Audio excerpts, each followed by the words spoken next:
Bismillahirrahmanirrahim. Assalamualaikum warahmatullahi wabarakatuh. Alhamdulillah, pada kesempatan kali ini saya masih diberikan waktu untuk menjelaskan hasil kerja saya untuk tugas mata kuliah Islam Rahmatan lil Alamin. Saya Kirana Dwi Cahyo, jurusan Informatika dengan NIM 195231134.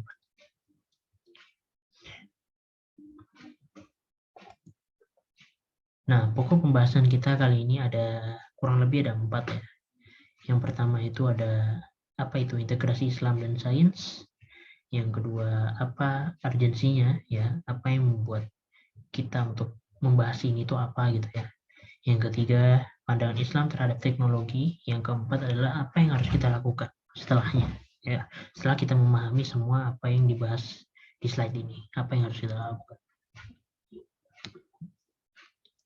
Pertama kita ke pokok pembahasan pertama ya. Mungkin banyak orang-orang di luar sana itu masih belum mengerti ya, khususnya orang yang tidak terlalu mendalami agama ya. Mungkin bingung apa sih integrasi Islam dan sains itu ya. Jadi integrasi Islam dan sains itu merupakan manifestasi penghilangan dikotomi ilmu antara agama dengan sains. Yang dimana pada zaman dulu orang itu masih memisahkan antara ilmu agama dan ilmu sains. Dimana ilmu sains itu adalah ilmu umum ya. Sedangkan agama itu masih terpisah antara ilmu sains. Tidak ada kaitannya gitu ya. Nah, hal ini menarik nanti kita bahas setelah kutipan dari surah Al-Fussilat ini. Kami akan memperlihatkan kepada mereka tanda-tanda kebesaran kami di segenap penjuru dan pada diri mereka sendiri, sehingga jelaslah bagi mereka bahwa Al-Quran itu adalah yang benar gitu. Ya di sini sangat jelas ya bahwa Al-Quran itu sebenarnya sudah terdapat ilmu-ilmu seperti ilmu-ilmu dasar dari teknologi yang berkembang sekarang ini ya. Seperti ilmu matematika, astronomi sekarang pun sebenarnya sudah dijelaskan dalam Al-Quran dan itu sudah jelas sekali sehingga kita yang sebagai umat muslim harus mempelajarinya sehingga bisa dikembangkan menjadi sesuatu yang bisa memberi manfaat kepada peradaban manusia. Itu adalah tugas kita sebagai umat muslim. Selanjutnya lah, apa urgensinya sih? Ya, apa sih yang membuat ini menjadi prioritas gitu ya? Yang pertama adalah menjadikan Islam sebagai landasan untuk mengembangkan suatu sistem informasi. Artinya dalam membuat suatu teknologi berbasis informasi gitu ya, kita ingin memberikan informasi melewati teknologi yang kita buat itu harus berlandaskan dengan nilai-nilai keislaman yang sudah ada. Artinya kita ya mengikuti aturan-aturan nilai keislaman yang sudah ditetapkan. Kita tidak boleh melakukan di luar itu. Apa yang dilarang itu ya dijauhkan gitu ya. Dan kita harus memberikan manfaat kepada orang-orang lain. Kedua, menghilangkan paradigma bahwa agama tidak memiliki sangkut paut terhadap dunia IT ya. Ya ini penting juga ya, karena ilmu-ilmu itu kan datangnya dari Al-Quran ya. Dasar-dasar ilmu itu sebenarnya sudah ada di Al-Quran, sehingga tidak bisa kita pungkiri bahwa teknologi pun juga dasarnya sebenarnya dari matematika, dan matematika pun sudah ada di Al-Quran. Jadi kita sebagai umat muslim harus tahu dan sadar bahwa ilmu itu asalnya juga dari agama, sehingga ada sangkut pautnya dengan agama dengan teknologi. Meletakkan akidah sebagai asas ilmu pengetahuan ini juga nggak sedikit ya, maksudnya penting juga, tapi lebih penting yang poin kedua sebenarnya. Tapi ini juga sebagai pemanis yang meletakkan akidah sebagai asas ilmu pengetahuan itu juga penting, karena tanpa adanya akidah pun kita tanpa adanya kepercayaan ya terhadap hal seperti itu ya, kita juga pasti akan menutup mata kan bahwa agama itu juga tidak ada sangkut pautnya dengan teknologi. Jadi hal ini poin ketiga ini juga penting ya. Lanjut ke apa hubungan antara Islam dan teknologi ya. Sebenarnya dalam Islam itu tidak ada batasan ya. Jadi Kalau misal kita balik lagi sebenarnya apa hubungan antara Islam dan teknologi ya, ada 3 sebenarnya yang bisa menjelaskan hal ini. Ada paradigma sekuler, sosialis, dan Islam. Kita coba jelaskan secara singkat yang sekuler.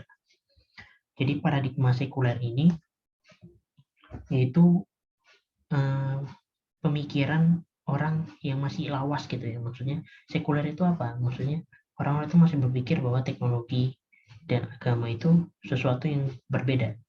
Islam dan sains itu ilmu yang berbeda. Sehingga mereka menganggap bahwa pandangan orang yang paradigma sekuler ini, orang menganggap bahwa ilmu, sains, dan teknologi itu tidak ada hubungannya. Ya sains sendiri, ilmu agama sendiri. Lalu paradigma sosialis ini lebih ke pemikiran kemasyarakatan bahwa teknologi itu muncul karena adanya kebutuhan dari masyarakat. Masyarakat masih makin kesusahan dengan tenaga-tenaga kerja, makanya teknologi itu muncul. Itulah paradigma sosialis. Secara singkatnya seperti itu ya. Saya menjelaskan secara singkat sehingga lebih mudah dipahami ya. Lalu paradigma Islam. Paradigma Islam ini ya seperti yang diajarkan tadi. Islam itu paradigma Islam itu adalah pemikiran bahwa ilmu-ilmu sekarang itu juga sebenarnya sudah ada pada Quran, sehingga hubungan antara Islam dan sains itu berkaitan ya, karena teknologi itu adalah pengembangan dari ilmu-ilmu sebelumnya, sehingga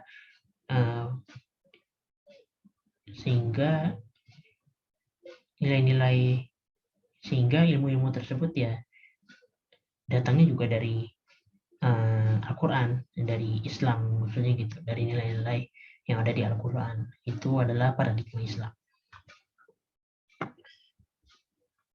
Lalu bagaimana pandangan Islam terhadap teknologi ini yang tadi sebelumnya mau saya jelaskan. Sebenarnya Islam itu tidak ada batasan untuk kita ilmu ya, sehingga teknologi pun sebenarnya tidak ada batasan kita juga untuk melakukan sesuatu dari teknologi tersebut, asalkan dengan nilai-nilai keislaman tadi ya. Bahkan dalam Islam kita dituntut untuk terus mengembangkan ilmu yang telah kita miliki menjadi sesuatu yang berguna bagi peradaban umat manusia. Contoh, ada aplikasi namanya Gojek. Nah, di Gojek itu kan sistemnya kan kita pesen Gojek, nanti Gojeknya datang ke rumah kita. Itu kan sangat membantu ya, karena pada zaman dulu kita tuh harus nyari Gojek dulu di pangkalan ojek. Kalau dapat ya dapat, kalau enggak ya kita pulang, kita nyari yang ojek lain. Nah, itu kan sangat membantu ya. Dalam hal sisi teknologi itu sangat membantu, sehingga hal-hal tersebut ya kita tidak dibatasi dalam Islam.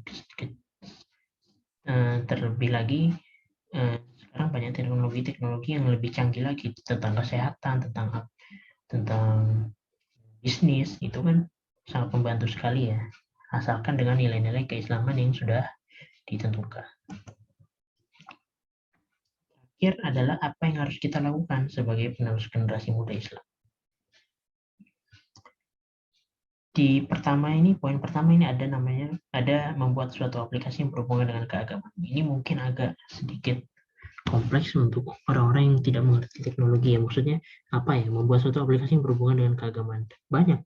Kita bisa membuat Al-Quran elektronik, bisa sekarang bahkan ada yang teknologi yang bisa menentukan arah kiblat, itu sangat manfaat sekali ya bagi umat-umat muslim yang berada di luar kota dan berada di luar negeri, yang jadi dia bingung kan milih kiblat itu di mana. Jadi ada aplikasi di Play Store itu cukup membantu sekali ya bagi umat-umat muslim yang di luar sana, karena kurangnya masjid di sana, mereka jadi memilih untuk sholat di rumah dan bisa menentukan kiblatnya. Lalu memberikan edukasi tentang bagaimana Islam dan sains, khususnya teknologi, dapat berkembang.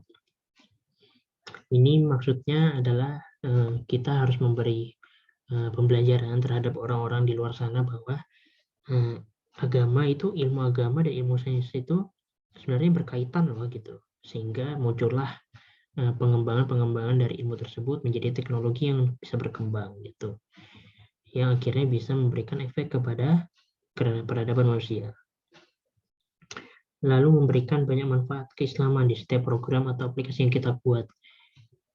Contohnya tadi ya, kayak kita membuat aplikasi Al-Quran elektronik atau membuat aplikasi untuk menentukan kiblat, itu kan sangat memberikan efek atau memberikan manfaat bagi umat-umat muslim seperti kita.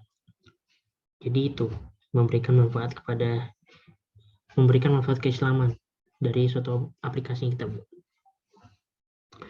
Lalu selanjutnya apa nih? Menjadikan teknologi sebagai sarana untuk orang dapat lebih giat dalam mendalami ilmu Islam. Contohnya seperti apa ya? Contoh aplikasi-aplikasi seperti Instagram gitu ya, Instagram, Facebook, atau TikTok misalnya ya, itu bisa diaplikasikan kepada orang-orang ya untuk dapat lebih giat mendalami ilmu keislaman. Contoh, kalian punya aplikasi Instagram, kalian bisa berdakwah di sana, sehingga kan aplikasi itu juga memberi efek kepada orang-orang untuk lebih giat dalam melakukan ajaran keislaman gitu.